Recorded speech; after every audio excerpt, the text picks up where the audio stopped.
Hi, I'm Lydia. I'm an alcoholic. Can y'all hear me? Okay. Bear with me. I am an in-person type person. Thank you, Karthik, for asking me to come speak. This is a lot of people, and this is an entirely new experience for me. And I really, it's kind of opening my mind a little bit. So I'm glad that I get to experience it with you guys tonight. What a cool group from all over. That's wild to me. It's awesome that we have these kind of things at our fingertips. But anyways, just a little, I won't go too into background. I know Karthik wanted me to, uh, share my experience with YPAA. I am new with young people's. Um, I joined unknowingly of what it involved, the South Carolina conference for young people in AA, which is in November, which I'm sure he sent y'all information out on. You should come. Should be a good time. You guys probably know that better than I do. Um, it's been awesome to work on that committee though, and I did not know that this realm of AA even existed, and I think it's absolutely fantastic. And I've enjoyed being on the committee and getting to know people and plan this conference. So that's been my involvement with YPAL, and I think it's great to gear towards young people, but also bring us in some of us older people uh, for that experience too. But my sobriety date is June 1st, 2021. I have a home group. It's in Columbia, South Carolina. It's called the Awakenings Group. I'm a 7 a.m.er, so right now I'm not very sharp at all. This is like midnight to me. Uh, but I'm involved in service work. I have a sponsor. I have sponsees. I have a hard time saying no when service work comes up. And it's something that, for sure I have learned keeps me sane. When I need to get out of my head, saying yes to things and trying to be present and trying to be involved in AA, has saved my insanity a lot in sobriety. Because it gets me out of this up here. Um, and to qualify myself as an alcoholic, speaking of getting out of up here, you know, when you took the alcohol away, I'm still batshit crazy upstairs. And for a long time, I didn't know what to do with that. I tried to quit drinking, quite try not to. It didn't really matter. Like I still had uh, that disease that centers in my mind. Um, I think very much the doctor's opinion. It's crazy how it's written in the 30s, and it's like it's me to a T. When I drink, you know, I develop that phenomenon of craving, and I can't just have one. It's that I have to have more, and I will not stop, and I cannot stop. And I have a spiritual malady, and that's kind of the topic that I wanted to bring up tonight. I'm not really quite sure if the format was to share your story or share a topic. And as a friend told me earlier, they're like, stop overthinking it, just share what you need to share. I will say for me, the program of AA is our big book. I think a lot of AA steers away from that nowadays. But for me, like millions of people have gotten sober by working these steps in the big book of AA. And it's as simple as that. And as an alcoholic, I don't need to overcomplicate things. I'm really good at doing that. I'm really good at at wanting to blame it on other things. You know, using emotional sobriety or therapy or all those things that are great. But for me, this is a spiritual program, and I find that I have found God, um, who I call my higher power, through the book of AA. And I go to meetings, and that pipeline takes me to my higher power. Listening to you guys, sitting down with another alcoholic and listening to them is my pipeline to a higher power and to sobriety. And then going and giving it back away like it tells us to in that 12 step, that's what gets me sober and keeps me sober today. And so I'll just say that I might be like, I don't know what they call big book thumper or whatever, but for me, when my ass is on fire, or if I'm on cloud nine, if I come back to this book, like I always find the solution in there. And it grounds me and it tells me what I am, who I am, and what I need to do about it. So with that, I like that you guys read out people's days coming in here, because it can kind of help me talk to if you're new to AA, stick around. Don't quit before the miracle happens. Um, this program has not only saved my physical life, it has saved my spiritual life. And if I had never walked through the doors of AA, I would have been selling myself short. If you asked me 4 years ago what my life would have looked like, it was not this. These are not what I expected, on any plane. Uh, but thank God I walked through the rooms of Alcoholics Anonymous, um, because as our book says, I'd either be jail, institutionalized, or death, and I've been two of those, and close to the death part. For me, I can drunk a log, and I'm sure you guys can probably relate. I love a good drunk story. I love talking about that part of my life, to people that can relate to it, because the beauty of Alcoholics Anonymous is I can go say things to a normal person and they're not going to get it. They're going to think I'm crazy because I am. But, I sit down and I talk to another alcoholic and I can talk about anything. And I can talk about the deepest, darkest parts of my life and how I really, truly felt. And then they know. They understand what's going on up here. Another alcoholic does. And so I need the program of AA, to connect with people that are like me. And I work with a what's called a sponsor, to take me through these steps because they've been through those steps and it has worked in their life. Um, and I surround myself with other alcoholics that have relatable life issues, that have used the steps in their life, um, post getting sober. There's pre getting sober, and then there's getting sober, and there's post getting sober. Experience, strength, and hope through those things. But you know, when I got sober, it wasn't my first stint in AA. And I really wanted to talk tonight about the spiritual experience, and this can relate to the newcomer as well. Um, the last time I ever drank was not the first time I ever tried getting sober. So, you know, if you have picked up a white chip and relapse and freak out, I'm guarantee you the majority of the people in here have done that. Some people can pick up a white chip once and uh and get this thing. It doesn't matter. Your journey's your journey. It doesn't have to compare to somebody else's. But um the last time that I ever drank, I woke up on a jail floor, and this to me was what the book, you know, there's several places in the book that talks about a spiritual experience. And it was my first spiritual experience without really knowing it. I knew in that moment that I can't do this thing alone. I had tried for many years in many different ways. I had tried geographic changes. I had tried, therapy. I tried religion. I had tried tricking doctors into thinking I had lots of mental issues, which, I am a big fan of.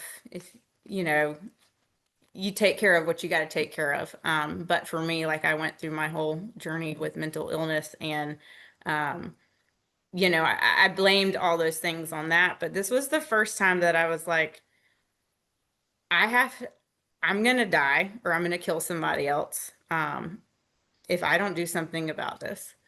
And, so I willingly went to rehab. And when I got out, um, we have this thing called the gift of desperation. And I really thought that this rehab was going to check and make sure I did 90 meetings in 90 days. And I really thought they were going to check that I had checked up with my doctor and all this stuff. But I was so scared that when I came into AA, I did everything you guys said. Um, I was the newcomer in a room, and people immediately came up to me. People didn't want anything from me. People just, that warm embrace that AA brings. I had a woman come up and ask if I needed a sponsor, and, it was kind of off from there. And so that was kind of my first spiritual experience of knowing that I needed something, but I didn't know what that was. And if you're new in AA, get a book, get a sponsor, start working steps. The book is the steps. But I just wanted to read, and if anyone has their book, I wanted to read the spiritual experience that's in the back of the book, and then kind of go through just some other passages that are really, really important to me. And it says in here, the terms spiritual experience and spiritual awakening are used many times in this book, which, upon careful reading, shows that the personality change sufficient to bring about recovery from alcoholism has manifested itself among us in many different forms. Yet it is true that our first printing may gave many readers the impression that these personality changes or religious experiences must be in nature of sudden and spectacular upheavals. Happily for everyone, this conclusion is erroneous. So it's saying here, you go back to Bill's story is written in this book, and Bill had a white light experience. His technically, I guess the first sponsor kind of in AA went to see him, and he had this just like boom, aha, white light experience of like, um, you know, of of this personality change. And it's saying that, for it, this isn't it for everybody. And I like that it says that because, me personally, I'm always really slow to come to things. I feel like I've always been one step behind in everything in life. And I like that they put this in the back of the book. And it goes on to say in the first few chapters, a number of sudden revolutionary changes are described. Though it was not our intention to create such an impression, many alcoholics have nevertheless concluded that in order to recover, they must acquire an immediate and overwhelming God consciousness, followed at once by a vast change in feeling and overlook. And it goes on to say, among our rapidly growing membership of thousands of alcoholics, such transformations, though frequent, are by no means the rule. It's saying that I don't have to have this big white light experience, this spiritual experience that's just sudden like that, and I get it, and you know, I'm fixed. I got this thing. And it says most are experienced of what the psychologist William James calls of the educational variety, which I believe to be personally what I can relate to, because it develops slowly over a period of time. Quite often, friends of the newcomer are aware of the difference long before himself. He finally realizes that he has undergone a profound alteration in his reaction to life, that such a change could hardly have been brought about himself alone. And that's kind of like, um, it's people, and it goes back to like step 12. It's people that get in your family, or for me and my family and my friends, getting to watch this psychological change happen to me as I work these steps. In the doctor's opinion in the beginning of the book, it says, I have to undergo a complete psychic change. Um, and other people around me got to witness that. And I'm sure, and you guys as sobriety people got to witness you change as well. Even though I didn't see it at the time, it was happening. And it says he finally realizes that he's undergone such a profound alteration in reaction to his life that such a change could hardly have been brought alone. Um, so it's saying that I didn't do this kind of thing alone. And I won't go on to read too much of the rest of it, but there's an important line that says, with few exceptions, our members find that they have tapped an unsuspected inner resource which they presently identify with their own conception of a power greater than themselves. Um, this is the essence of a spiritual experience, or our more religious members call it God consciousness. And I like to point out too, in the back of this book, there's 42 stories of members of AA that share their experience. And they share their story, and all those stories are of spiritual experiences. They're all stories of how people come to find a higher power, and how this is the pipeline to their sobriety. Bill's story in the beginning of the book is a spiritual experience. Dr. Bob's nightmare, which if you're new, Dr. Bob and Bill are the co-founders of AA, and Dr. Bob's nightmare is also in this book, and it's about a spiritual experience. A man, you know, who had a scientific background. Um, it's saying that most emphatically, we wish to say that any alcoholic capable of honesty facing his problems in the light of our experience can recover, provided he does not close his mind to all spiritual concepts. Um, And then it goes on to say willingness, honesty, and open-mindedness are essentials of recovery, but these are indispensable. And it's like one of those things that's like, for me, um, I did believe in God when I came in, but I can say that that relationship has changed so much over time. And I know a lot of people do come into AA as atheists or agnostic or believing in whatever they believe in. But it's like I have to have it doesn't matter in this program, as long as I believe that there's a power greater than me, there's a God, I'm not it. Because when I play God in my life, like it doesn't turn out well. Um, and just I wanted to kind of go through like just a couple, there's tons of passages in the big book that talks about the spiritual experience. The first one was in Bill's story, and it's on page 15. It says, when Ebby had come to see him, he said, he's talking about, the necessity of an alcoholic once, uh, it's so imperative to go and work with others because as an alcoholic, I'm a selfish human being. If I get this thing, I want to keep it. And I think my life is fixed and my life is better because I'm sober and yada yada. But the thing is, like, the whole basis of this program was one alcoholic connecting with another alcoholic, um, to become relatable and not to be alone. And it says in here, for an alcoholic, failed to perfect and enlarge his spiritual life through work and self-sacrifice for others. He could not survive the certain trials and low spots ahead. So it's saying I can't enlarge my spiritual life if I don't sacrifice for others, and do the work that's in this book and go through the low spots ahead. And if I don't do these things, like I am going to go back out and drink again. And for me to drink is to die. And then it goes on in our book, page 27. It talks about, you know, some of our alcoholic readers may think they can do without spiritual help. Um, and I can totally relate to that. Before I came into AA, like I said earlier, I didn't think I needed anybody else's help. I could do this on my own. If I really wanted to, I could quit. Um, and there were a couple times like I could quit for a month or 2 months, and it was like proving to myself that I could quit drinking. But in the back of my head, I'm just like planning that next drink and when it's going to come out again. Um, for me, I tried all, like I said, all the different ways of trying to quit, and I never thought about spiritual help, even though technically, I felt like I was raised in a spiritual household or a religious household. Um, it goes on to say that, like,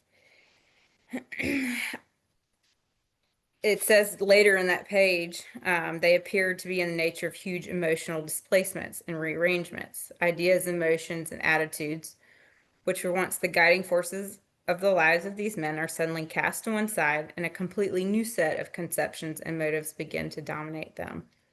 And I can say that that's so true for me. Like, once I decided to accept spiritual help, and spiritual help being in the form of working these steps with the sponsor, um, and having open-mindedness to, having a higher power, um, that psychic change started to happen. And in the spiritual experience, it was a very slow one. I did not notice it at first, but over time we can.